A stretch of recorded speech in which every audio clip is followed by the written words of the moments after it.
نے ان کی اردو ٹرانسلیشن سے انگلش میں اور اپنی زبانوں میں ٹرانسلیٹ کر کے جو ہے وہ کامیابیاں اور ترقیاں حاصل کی ہیں۔ میں ترکی کے شہر استنبول میں امام رومی کے مزار پہ کھڑا تھا، ہم وہاں دعا کر رہے تھے تو جو ہمارا گائیڈ تھا میرے کان میں آ کے کہتا ہے کہ آپ نے علامہ اقبال کے مزار پر دعا کی ہے؟ میں نے کہا کئی دفعہ کی ہے۔ کہتا ہے آپ کہہ رہے تھے آپ کا فرسٹ ٹور ہے تو آپ اقبال کے مزار پہ کب آپ نے فاتح خوانی کی؟ میں نے کہا وہ تو لاہور میں ہے اور بادشاہی مسجد کے پہلو میں۔ اس نے کہا ایک اقبال وہاں دفن ہے اور ایک اقبال رومی کے مزار کے ساتھ احاطے میں دفن ہے۔ تو وہ مجھے لے کے گیا، سلام ان لوگوں کو ہے اور وہ لوگ اس کی قدر جانتے ہیں کہ انہوں نے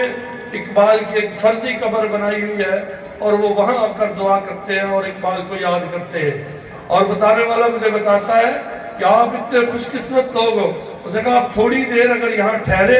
اور لوگوں کو پتہ چل جائے کہ شہر اقبال سے اور اقبال کے ملک سے ایک آدمی آیا ہے تو لوگ آپ کو ملنے اور دیکھنے کے لیے یہاں پہ اکٹھے ہو جائیں۔ تو اقبال کو ملیشیا میں ترقی کی تو وہاں بھی مجھے ایک دفعہ جانے کا اتفاق ہوا، تو وہاں بھی انہوں نے مجھے کہا کہ ہم نے اقبال کے کلام کو ملائی زبان کی ہے اس میں ہم نے ٹرانسلیٹ کر کے تو اقبال کے فکر کو، اس کی سوچ کو جو ہے وہ ہم نے آگے اپنی نئی نسلوں پہ اور ان پہ ڈیلیور کیا۔ اور یہی وہ علامہ اقبال تھے کہ جنہوں نے اس بر صغیر کے لوگوں کی آبیاری کے لیے، ان کو صحیح معنوں میں سچا اور پکا مسلمان بنانے کے لیے ہندوستان سے امام سید ابو العلا مودودی علیہ الرحمہ کو وہاں سے خط لکھ کے بلایا کہ آپ لاہور تشریف لائیں اور لاہور کو اپنا مرکز بنائیں اور یہاں سے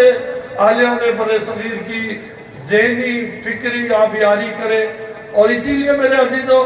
کہ جو کوئی اقبال کا کلام پڑھتا ہے تو آپ نے یہ شعر سامنے لکھا ہے، قوت عشق سے ہر پست کو